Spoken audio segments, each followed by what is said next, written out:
A ver, las fronteras de la antigua Unión Soviética no son solo líneas en un mapa, ¿verdad? Son mucho más. Son como cicatrices de la historia que, increíblemente, siguen abiertas hoy en día.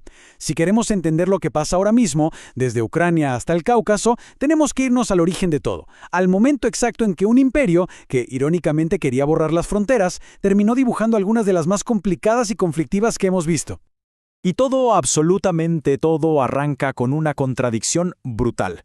Por un lado tenemos a Lenin en 1917 diciendo que las fronteras son una cosa del pasado, una reliquia burguesa que no importa para la revolución mundial.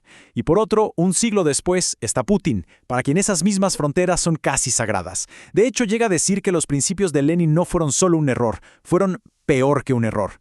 Uf. Este choque de trenes entre el idealismo sin fronteras y el nacionalismo más puro y duro es el motor que lo movió todo, la creación de la URSS y al final su propia destrucción. Pero bueno, no nos quedemos solo en las grandes ideas, porque estas líneas en el mapa no eran filosofía, tuvieron consecuencias reales, inmediatas y a veces hasta ridículas para la gente de a pie. A ver, para que se entienda mejor, veamos el caso de un pueblito, bueno, dos, Milov y Chertkovo. Imaginen esto. Lo que toda la vida fue un solo lugar, con su mercado, sus vecinos, de un día para otro queda partido en dos. La frontera, unas vías de tren. Así de simple.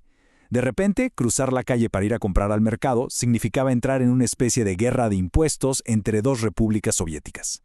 Ahí nos damos cuenta de que estas fronteras, que en teoría eran solo administrativas, de simples no tenían nada. Y claro, este tipo de casos nos lleva a la pregunta del millón.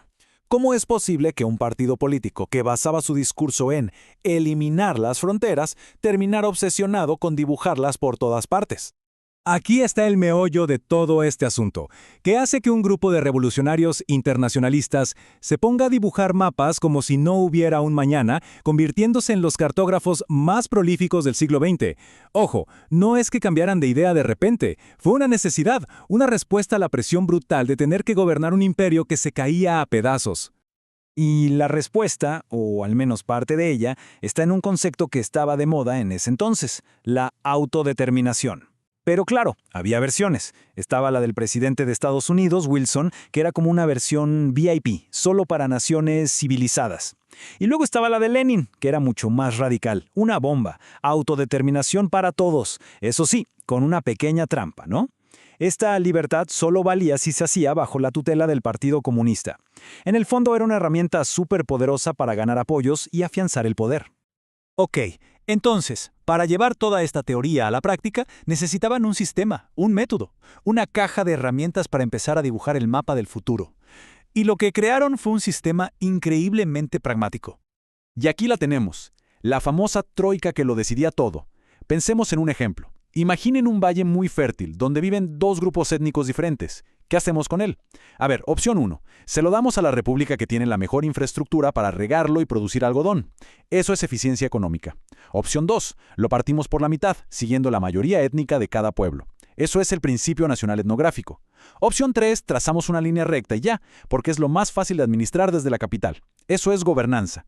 El tema es que estas tres fuerzas siempre estaban chocando entre sí y la solución nunca era obvia ni la misma.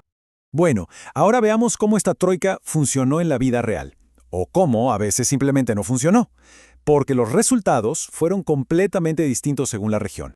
Fíjense bien en esto, la diferencia entre 1924 y 1929. Es brutal. En apenas 5 años, el mapa de Asia Central fue, literalmente, borrado y vuelto a dibujar desde cero. Y esto no fue un trabajo de escritorio tranquilo, Fue un terremoto político conocido como la delimitación nacional. Un proceso donde burócratas de Moscú y líderes locales se sentaron a negociar, a pelear y hasta a conspirar para ver quién se quedaba con qué. Para entender por qué fue tan caótico, hay que pensar cómo era Asia Central antes de todo esto. Ahí las identidades no eran como las de ahora, no estaban talladas en piedra. La lealtad de la persona era con su clan, con su oasis o con su forma de vida, nómada o sedentaria. Eso de ser uzbeco o kirguís no era una etiqueta fija y clara. Así que imagínense el lío de intentar trazar fronteras étnicas en un lugar así. Era casi una misión imposible. Y esta cita de la época lo resume perfectamente. Ser kirguís era sinónimo de ser nómada. Y durante los censos, la gente decía que era uzbeca o de otro grupo, simplemente para poder conseguir tierras o no perder las que ya tenían. Increíble. La identidad no era un tema de sentimiento, era una herramienta de supervivencia. Esto, por supuesto, hacía explotar por los aires toda la idea de los soviéticos de trazar fronteras científicas basadas en datos objetivos, si los propios datos cambiaban según le convenía a la gente. Y ojo, que Moscú no aplicó la misma receta en todos lados. El contraste entre lo que pasó en Asia Central y en el Cáucaso es revelador. En Asia Central, el Kremlin básicamente dijo «arréglense ustedes» y delegó la autoridad. El resultado fue un rediseño rapidísimo, aunque un caos total. Pero en el Cáucaso, ahí fue otra historia. Las tensiones entre armenios y azerbaiyanos eran tan antiguas y profundas que Moscú prefirió no meterse. El resultado, una parálisis total. Los conflictos no se resolvieron, solo se congelaron, listos para explotar muchos años después. Bien, avancemos un poco en el tiempo, porque todas estas líneas, que se dibujaron de forma un poco caótica y sobre la marcha, empezaron a solidificarse. Pasaron de ser trazos en un mapa a ser la estructura de un estado, con sus jerarquías y todo. Y para entender cómo funcionaba, la imagen de una muñeca matrioshka, de estas rusas, es perfecta. Era un sistema de territorios anidados, uno dentro de otro. Podías tener, por ejemplo, un pequeño distrito rural alemán que estaba dentro de la República Autónoma de Moldavia, que a su vez estaba dentro de la Gran República de Ucrania. Y todo, por supuesto, dentro de la Unión Soviética. Un sistema de cajas chinas, una locura multinivel. Y en 1936, Stalin llegó y puso orden, a su manera. Formalizó toda esta jerarquía con 3 reglas de oro para poder ser una república de la Unión, el nivel más alto. Las 2 primeras eran sobre población y tener una mayoría nacional. Pero la tercera es una genialidad política. Tenías que tener una frontera con un país que no fuera la URSS. ¿Por qué? Muy fácil. Esto dejaba fuera de juego a naciones enormes como los tártaros que estaban en medio del territorio. Así se aseguraba de que su derecho a separarse fuera pura teoría. El juego estaba arreglado desde el principio. Y todo esto nos trae inevitablemente al presente. Vamos a conectar esta historia tan compleja con el mundo que vemos hoy en las noticias. Este es el mapa de la Unión Soviética en 1975. Se ve sólido, ¿no? Parecía que iba a ser así para siempre. Pero estas líneas, que por 70 años no fueron más que fronteras administrativas internas, dibujadas a veces por economía, a veces por etnias o a veces por simple conveniencia, estaban a punto de cambiar de estatus de forma radical. Porque en 1991, de la noche a la mañana, se convirtieron en las fronteras internacionales de 15 países nuevos.